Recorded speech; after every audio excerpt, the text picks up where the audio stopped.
The next stage is empathize. So I'll make empathic statements like, I understand how you might feel this way. I might say, I'm really sorry this has happened to you. I'll be very careful with my wording though, because sometimes, if it's a clinical error we're not to blame, you don't want to be saying, I did this wrong, or, I'm really sorry that we did this. You want to be saying, I'm sorry this happened to you in those scenarios. The final stage is move on.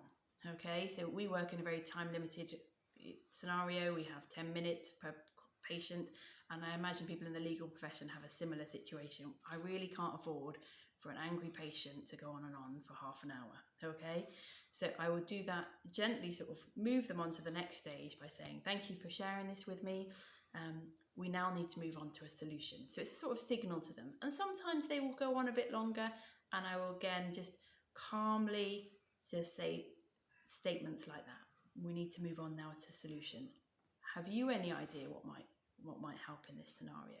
It's very important to ask them if they've got an idea, because they're much more willing to accept something that's come from them rather than come from me. So if they can think of the idea, and I think it's quite reasonable, we will go along with their plan. Okay.